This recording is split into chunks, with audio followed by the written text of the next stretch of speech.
आज सोमवार 15 जून को वेदांता की 4 अलग हुई कंपनियों के शेयर स्टॉक मार्केट में लिस्ट हुए। इनमें वेदांता एल्यूमिनियम मेटल ने सबसे अच्छा प्रदर्शन किया और इसका शेयर 522 रुपए के भाव पर लिस्ट हुआ। यह अरबपति अनिल अग्रवाल के वेदांता ग्रुप की कमोडिटीज कारोबार से अलग हुई अन्य 3 कंपनियों के मुकाबले काफी बेहतर रहा। बता दें कि एनएसई पर वेदांता ऑयल एंड गैस का शेयर 38 रुपए पर लिस्ट हुआ, जबकि वेदांता पावर ने 41 रुपए 80 पैसे और वेदांता आयरन एंड स्टील ने 20 रुपए पर शुरुआत की।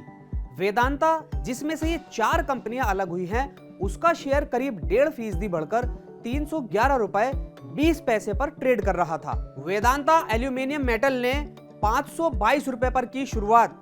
वेदांता ऑयल एंड गैस का शेयर 38 रुपए पर हुआ list. Vedanta iron and steel की 20 रुपए पर हुई लिस्टिंग। इन 4 कंपनियों के लिस्टिंग प्राइस और वेदांता के शेयर की मौजूदा मार्केट वैल्यू के आधार पर इन 5 कंपनियों की कुल वैल्यू वेदांता के ओरिजिनल शेयर के मुकाबले ज्यादा रही।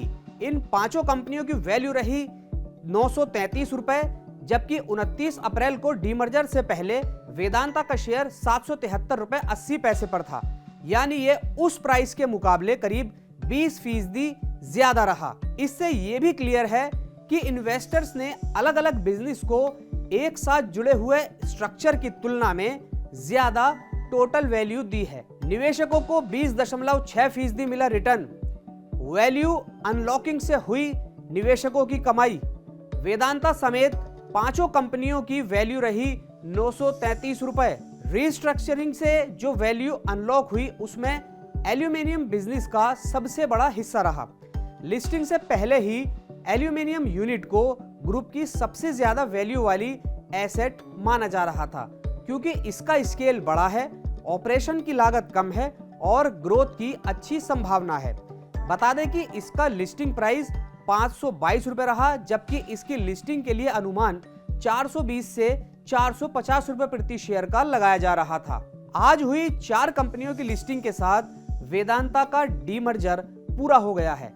इसके तहत 1 मई की रिकॉर्ड डेट तक वेदांता का शेयर रखने वाले शेयर धारकों को Vedanta aluminium metal, Vedanta oil and gas, Vedanta power और वेदांता आयरन एंड स्टील का एक शेयर मिला।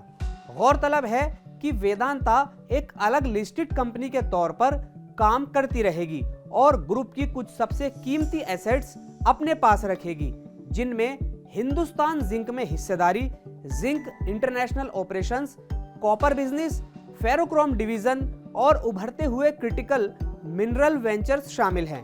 कंपनी ने कहा है कि फ्यूचर में इसका फोकस स्ट्रेटेजिक और क्रिटिकल मिनरल्स पर रहेगा। एल्यूमिनियम यूनिट ग्रुप की सबसे ज्यादा वैल्यू वाली एसेट।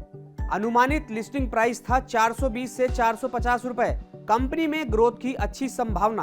अब जानकारों का अनुमान है कि अलग अलग लिस्टिंग से पारदर्शिता बढ़ सकती है और निवेशक पूरे ग्रुप के बजाय हर बिजनेस की वैल्यू अलग अलग तय कर सकते हैं। सोमवार को शुरुआती वैल्यूएशन से पता चलता है कि निवेशक एल्यूमिनियम बिजनेस को काफी अहमियत दे रहे हैं। बाकी अब इन 5 शेयरों की चाल कैसी रहेगी, ये तो फ्यूचर ही बताएगा।